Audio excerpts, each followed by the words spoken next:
Hello and welcome to another Kangaroo English Daily Digest podcast.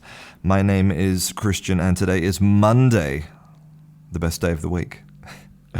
And because it's Monday and maybe a lot of you are feeling a little bit sad about being back at work and about the weekend being finished, I'm going to start today by telling you a joke. So, a lawyer and a surgeon and a janitor, they go camping together. So a lawyer, you probably know a lawyer is a person who works in the legal profession. And you have a surgeon who operates on people. And finally, you have a janitor. A janitor is a person who, their responsibilities include things like maintenance of buildings and other public places or private places. So maybe their job is to maintain a block of apartments, organizing plumbers and changing light bulbs and maybe painting, things like that. So a lawyer and a surgeon and a janitor, they go camping together. And they're camping and they find a magic lamp. So they rub the lamp and out pops a genie. And the genie says, okay, I will give each of you one wish if you do somebody else's job for one day. You can have whatever you want.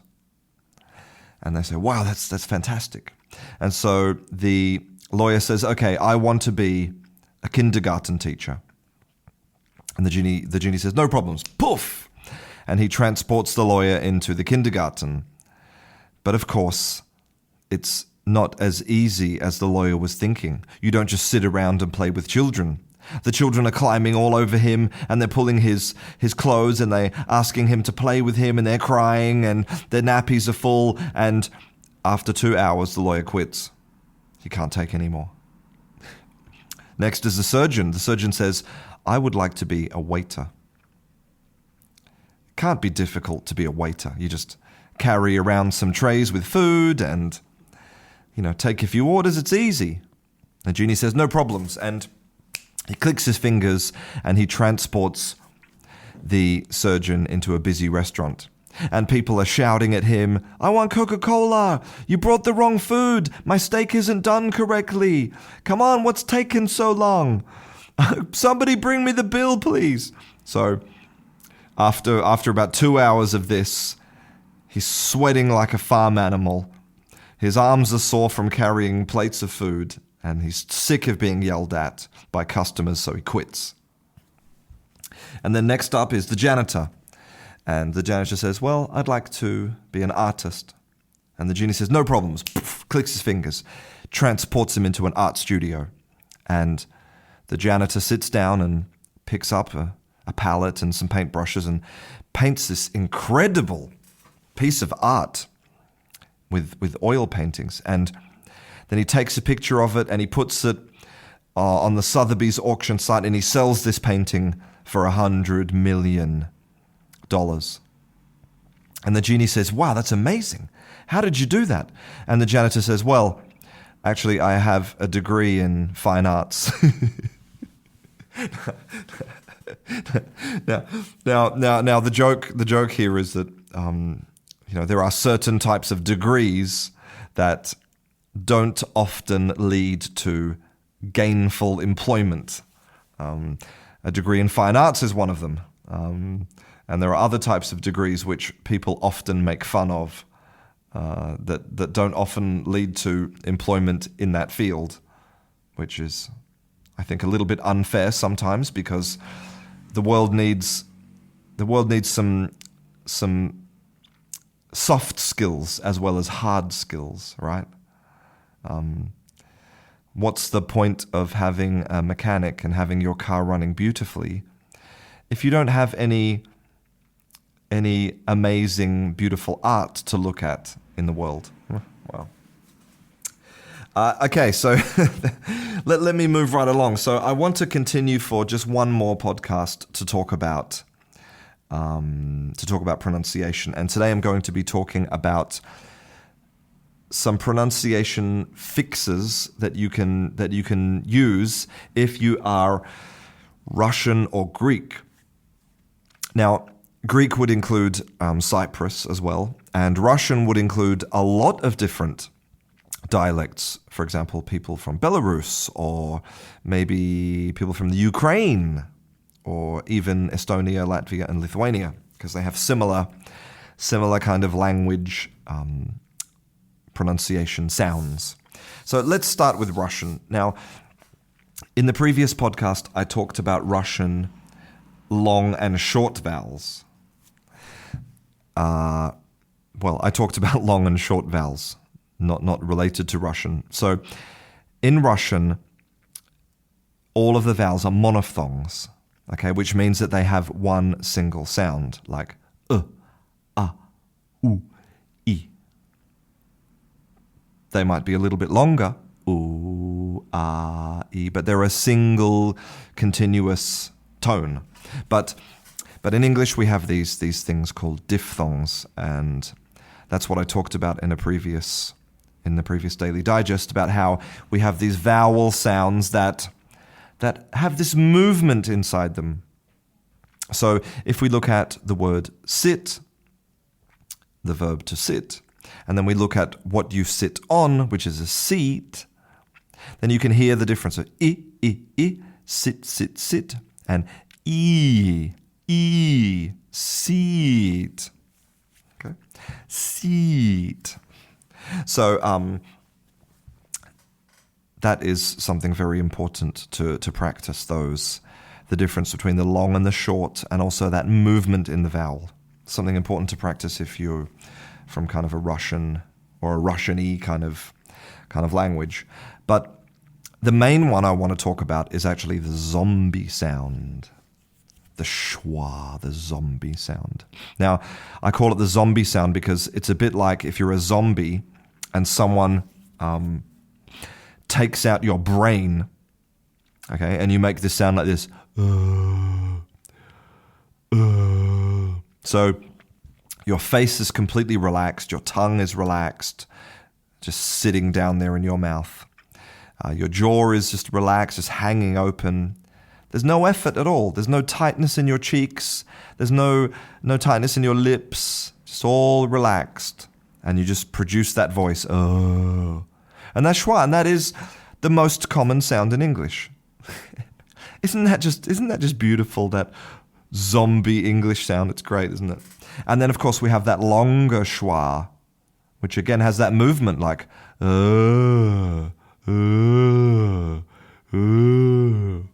It's a bit like a kind of excited zombie. Maybe a zombie who sees a fresh brain that he wants to eat. So let's look at a word in English which might be quite difficult for a Russian-y language speaker, which is that little animal that lives in the ground and wiggles around and makes the soil all perfect, and that is a worm. Worm.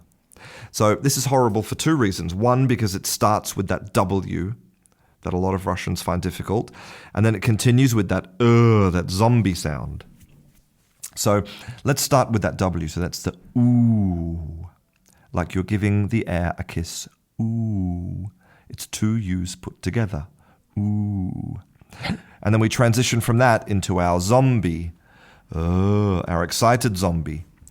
Worm. Worm. And one thing I want to say is that obviously there are various different pronunciation, various different languages, various different English dialects, right? We have American English and British English. They're the most famous. And then we have South African English, Singaporean English, Canadian English, Scottish English. And then inside those kind of dialects of English, we have sub-dialects like your level of education and who you hang out with and what town you're from and your socioeconomic status, all of those things change your accent. But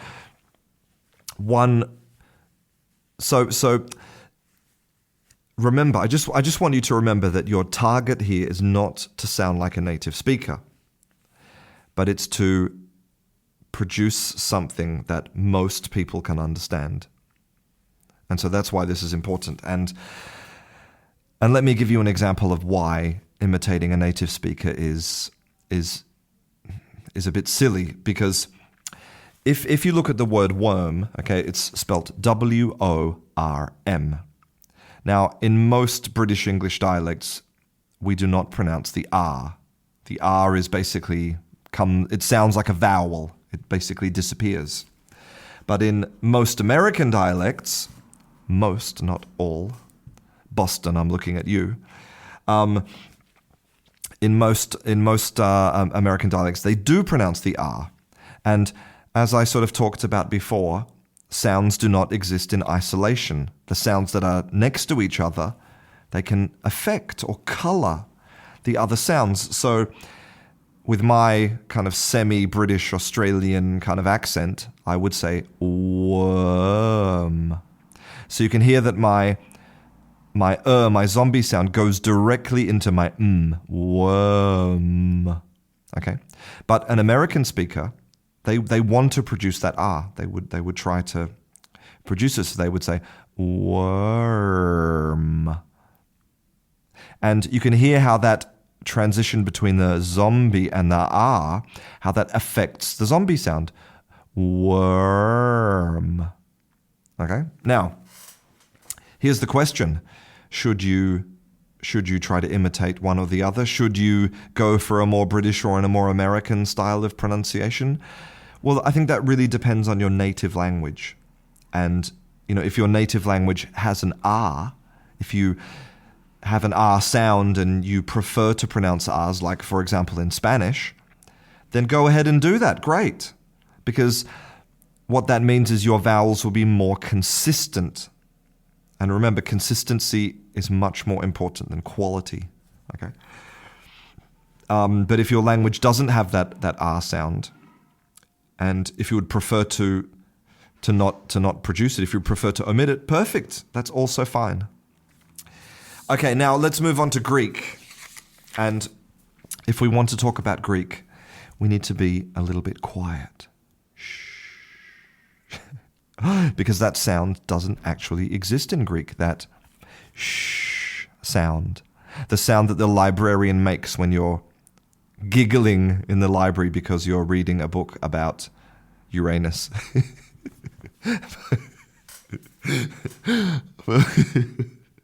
Okay. Oh boy. About the planets, the planet. So you're in the library and you're giggling about the book about Uranus, and the librarian says, shh. So, this sound we produce, we sort of lift the tongue up, shh, almost touching the top of the mouth, and all the air rushes around the tongue and makes that beautiful friction sound. Shh. And again, what I've been talking about in a previous Daily Digest, we have the unvoiced shh and the voiced zh. Same mouth position, we're just turning on and off that voice. And again, you can cover your ears if you want to hear the difference. Shh, zh, shh, zh. Okay, so if you're Greek and you want to say the word shirt, like today I am wearing a blue shirt, maybe you might substitute it for a s sound. You might say, he's wearing a blue shirt, a blue shirt. But the problem, again, this can cause problems with understanding because there are lots of vocabulary that needs that difference between s and sh. So we need to say shirt, not shirt. And again, the same problem appears in the word garage.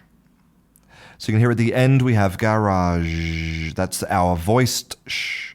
Garage, garage. When maybe if you're a Greek or a Cypriot, you might substitute it for a z. Garaz, garaz. But it's not a z like a bee flying, it's a zh sound. And again, it's important because of the problems it can create with understanding. So I hope that if you're Russian or Greek or speak a language similar to Russian, that has helped you a little bit. Obviously, it's not a complete solution to all of the problems that you'll find, but it's somewhere to start. And you can continue by engaging, noticing, by paying attention to those sounds that you hear. And also by paying attention to maybe words that people ask you to repeat. If you're saying cert, and they say, I'm sorry, what? A what now? A cert? Oh, you're wearing a cert? What's a cert? And then you can say, okay, there's a sound problem there. Noticing is cheap. It's very cheap. It's free, and it's very effective. I'm going to go now and prepare some more jokes for the rest of the week. I hope you enjoyed today's Daily Digest. If you want to support this podcast, you can become my patron at patreon.com. You'll find a link for that on my website at kangarooenglish.com. I'm Christian. This is Kangaroo English, and I'll see you in class.